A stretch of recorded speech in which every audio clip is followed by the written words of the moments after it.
Essa é a pergunta que eu te faço. Coloque aí nos comentários. Boa noite, Robson. Bom te ver, meu irmão. Você é empregado da sua própria rotina ou dono, dona da sua própria carreira? Que maravilha! É isso aí, Marta, dona. Flávia, dona. Paulinho, dono. É isso aí. Que maravilha. Mais 30 segundos. Você é empregado ou é dono? Você é empregado da tua própria rotina, dono. Robson Melo, dono. Vamos que vamos.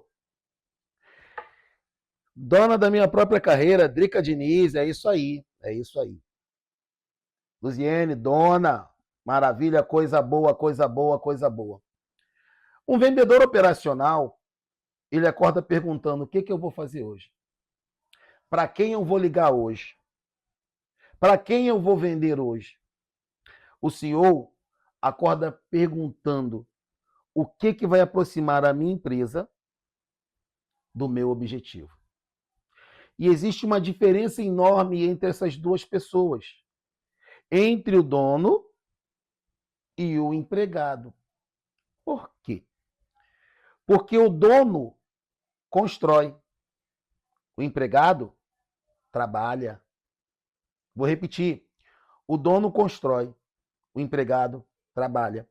Então, quando você é dono da sua carreira, você está construindo o futuro que você deseja. E quando você constrói o futuro que você deseja, você não tem mais a quem culpar. Você não tem mais a quem responsabilizar por suas falhas e erros, como se falhas e erros fossem a maior tragédia da humanidade. Não. As nossas falhas e erros são os maiores professores que nós temos. As falhas e erros são didáticos. Você só aprende quando você erra. Ah, eu tenho medo de errar, então você não vai aprender nunca. Porque só aprende quem erra. Como diz o compositor popular, todo mundo erra sempre, todo mundo vai errar. Ok? Então, o erro significa que você está aprendendo. Porque pessoas medíocres não erram. Por que pessoas medíocres não erram, Washington? Porque pessoas medíocres não tentam nada novo. Pessoas medíocres não tentam nada novo. E pessoa medíocre, ser medíocre não significa um xingamento ou um palavrão, não. É que você está em uma média. Você pensa como os demais, você age como os demais, você é igual aos demais. E como alguém que é igual a todos os outros, você está na média, por isso você é um medíocre. Isso não é um xingamento, isso é uma constatação, isto é um fato. Agora, a questão é: eu vou sair da multidão ou vou continuar sendo a mesma pessoa? Eu vou construir o futuro que eu quero ou vou me permitir estar sempre na mesma condição, sempre reclamando das mesmas coisas, sempre maldizendo o meu destino, sempre da mesma forma? O que eu quero para a minha vida? Essa é a pergunta que eu faço a você.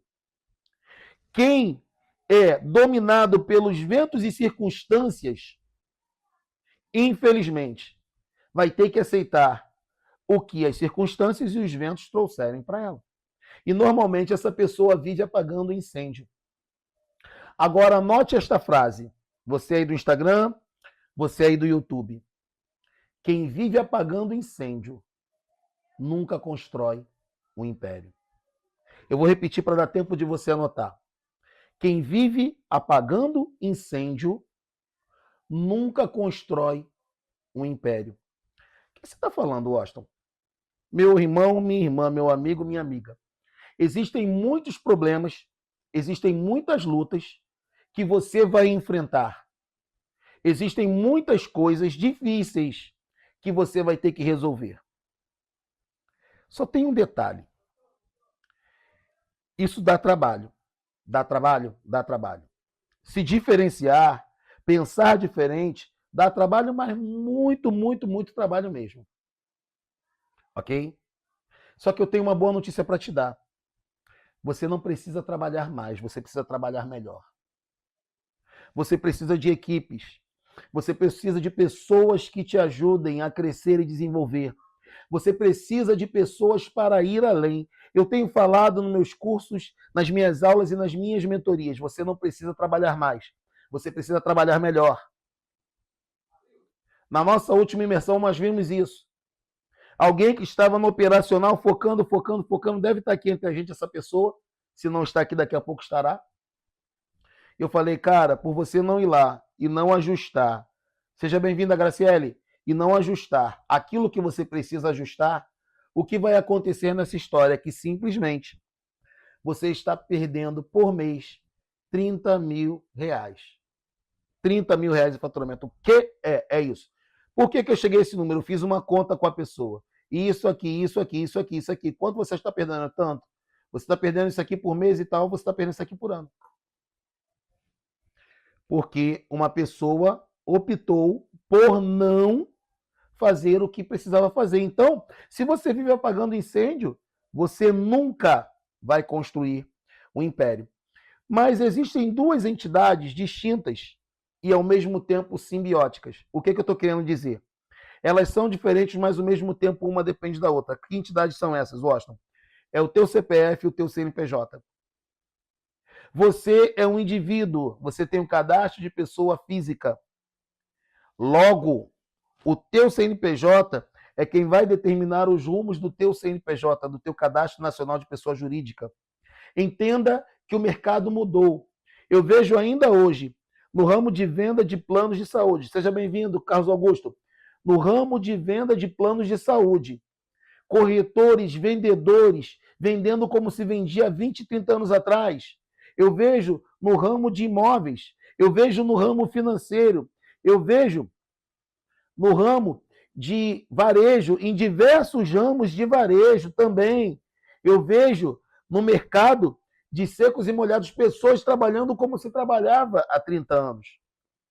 Deixa eu dizer uma coisa para você, meu irmão, minha irmã, meu amigo, minha amiga. A venda continua sendo a mesma, a venda não mudou.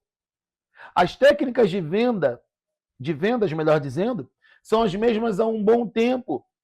Boa noite, Cláudia. O que vai mudar de verdade?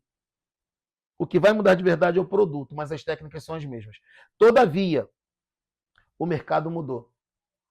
O mercado que você milita hoje, seja você vendedor de imóveis, de consórcios, de seguros, de varejo, o vendedor que você for, o mercado de hoje, ele é completamente diferente de 3 anos atrás.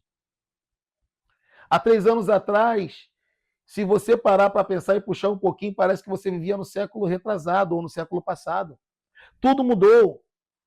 E como tudo mudou, você tem que mudar a tua forma de pensar. Boa noite, Wagner. Tamo junto, querido. Você precisa mudar a sua forma de pensar.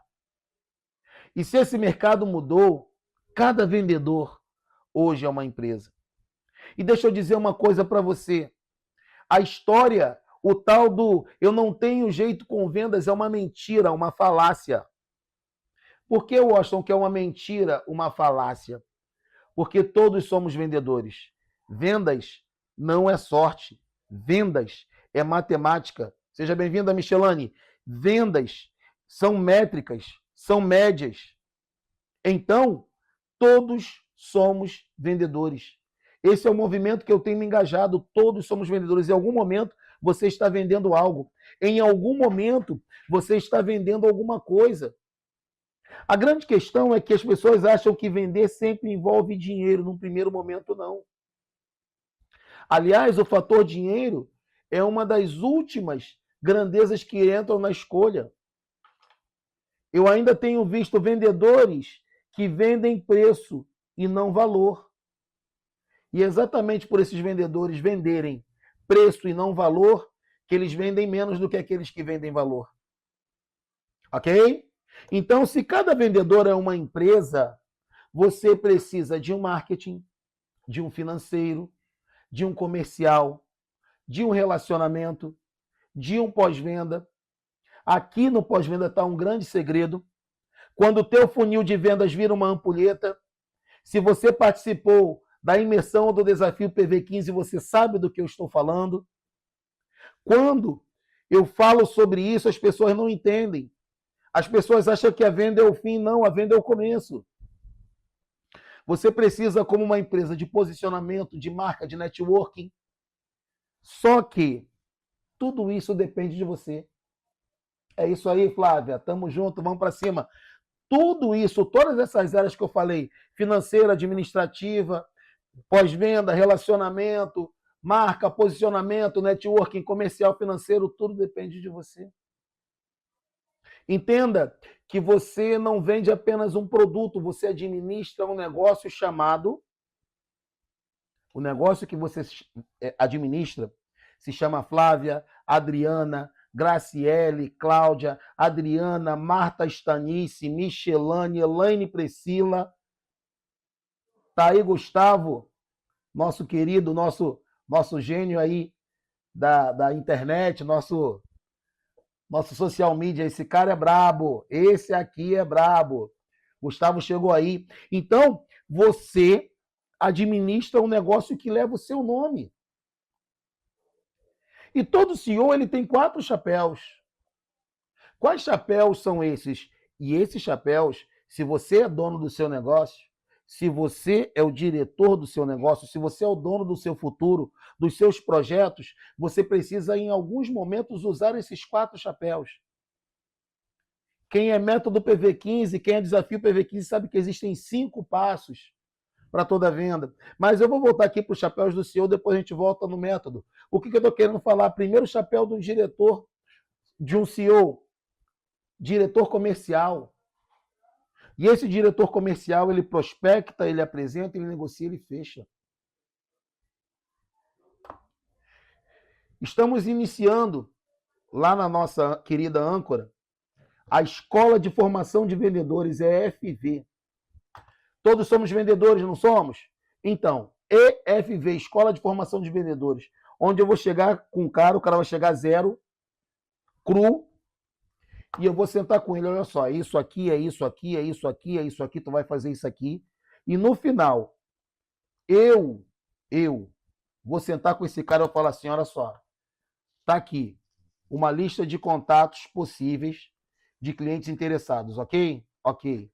Aqui está uma lista fria, beleza? Está aqui uma lista fria. Olha só. Pega a sua lista, seu caderno e seu telefone e uma caneta. Beleza? Beleza. Beleza. Drica, tu não é vendedora nova, hein? Mas vamos lá. O que tu vai fazer? Senta aí. Eu vou fazer 10 ligações aqui para tu ver. Vou falar com o cliente, com 10 pessoas. Eu vou falar com 10 pessoas. Você vai falar com 10 pessoas. Você me vê aqui na Tom Class, chegamos a Tom Class número 10, pode ir para a FV, Drica, tá tranquilo, não tem erro não. Mas vem e traz vendedor novo. Você me vê aqui ensinando, ministrando, coaching, mentoria, treinamento, tudo isso. Só que eu não comecei daqui. Os mais antigos me conhecem, eu tenho uma história. Eu tenho uma história. Ok? Então, eu sei pegar um telefone e fazer uma venda. Aqui não está falando para você um teórico. Aqui está falando alguém que sabe pelo que você passa, vendedor. Então, nesse primeiro chapéu de diretor comercial, você tem que saber vender. Não existe diretor comercial que não saiba vender.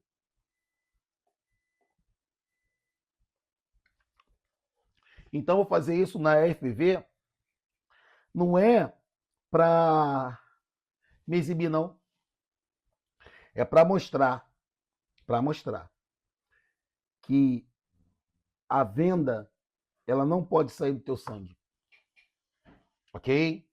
Então, primeiro, o chapéu do CEO, diretor comercial. Segundo, diretor financeiro. Flávia, muito orgulho de você, meu amigo. Pô, Flávia, também tenho muito orgulho de você, minha irmã. Por tudo aquilo que a gente passou como vendedor aí. Deixa eu contar uma história para você. Enquanto você coloca aqui suas perguntas e você tira aí as suas dúvidas. Seja bem-vindo, Allan Kardec. Deixa eu contar uma história que eu tenho aqui com a Flávia. Deixa eu ver se eu acho aqui. Espera aí um minuto. Eu não sei se está aqui. Ah, tá aqui. Olha só. O primeiro livro que eu lancei, meu primeiro livro, tá aqui, ó. É um livro teológico chamado O Profeta da Esperança. Eu amo, eu tenho alegria, totalmente escrito por mim. Na época não tinha IA para escrever por você. E essa aqui dos livros que eu lancei, salve aí, Pedro, grandes ensinamentos, estamos juntos. Marta, vamos lá que eu ajudo vocês, tá? Vai ser lá no 7º. Pode ir lá, falar com a tua galera lá. Só que é o seguinte, fala lá com a tua supervisão, tá liberado, tá? Tá vendo essa capa aqui? Quem fez essa capa foi o marido de uma editora, amiga nossa, que quem indicou foi a Flávia. Então, eu não me esqueço das pessoas, do que elas fizeram de bom por mim. É por isso que eu amo e sou amado por elas. É por isso que as pessoas me respeitam. É por isso que as pessoas me respeitam. Porque elas têm o meu respeito. Mas voltando aqui para os 4 chapéus do CEO, o segundo chapéu do CEO, depois do diretor comercial, é o diretor financeiro. Ele controla entradas, controla saídas, reserva a caixa, investe. Sabe qual é o maior erro das empresas que quebram? Uma pesquisa do Sebrae mostra que mais de 80% das empresas no Brasil, elas quebram antes dos 5 anos de existência. Sabe por quê? Vou te explicar uma coisa. Você é o poderoso chefão, sou não. Sou não, Drica, sou não. Mas sabe o que essas empresas quebram? Um dos principais erros dos donos de negócio é misturar o dinheiro da empresa com o dinheiro da pessoa física. Aí o cara fez uma venda grande, o que ele faz? Vai viajar. É algo ruim viajar? Não. Mas ele tem que entender que ele tem que viajar com o dinheiro dele. Porque o dinheiro da empresa não é dele. Porque ele é também um funcionário da empresa. Então, essa empresa, ela tem que ter um caixa, ela tem que ter reserva de caixa, ela tem que controlar a entrada e saída. Quantos fazem isso? Quantos fazem isso? Pouquíssimos, né? Então, aí o cara pega o dinheiro da empresa que acha que é dele, ele acha que ele está rico e vai ostentar. Sabe o que eu aprendi? Com todo amor, carinho e respeito que eu tenho por você, que quem ostenta, quem precisa ostentar, na verdade, tem uma crise de identidade. Veja você, eu preciso falar que a Flávia é uma mulher? Não. Se a Flávia precisar provar que é uma mulher, provavelmente ela não é uma mulher. Quem precisa provar que é, na verdade, não é. Aí quer convencer os outros que é. Qual foi o último investimento que você fez no teu negócio? Tem que haver uma separação entre o teu dinheiro pessoal e o dinheiro do teu negócio. Você tem que receber um salário do teu negócio. Washington, é muito fácil você falar isso. Você não passa pelo que eu passo, querido. Não existe nada que você tenha passado que eu também não tenha passado. A minha diferença é que eu não sou um teórico. Eu sei do que eu estou falando. Eu já precisei pegar dinheiro emprestado para voltar para casa. Já almocei amendoim, não estou aqui contando derrota, não. Já tive minha luz cortada e coisas que o valham. E eu falo isso com orgulho, com alegria, como um testemunho para você, de que a tua vida pode mudar. Se você está passando por um momento difícil hoje, você precisa entender e saber que definitivamente esse é somente um momento, essa não é a tua história. A tua história vai muito além disso, a tua história é muito maior do que isso. Seja o que for que você estiver passando, você vai muito mais além do que tudo isso que você passou ou que você está passando. Pare e pense em tudo de difícil que você passou e você venceu, você superou. Então você acha realmente que é um momento que vai te parar? Não, não vai te parar. Só se você quiser. Só se você desistir. Mas enquanto você não desistir, esse momento não vai te parar.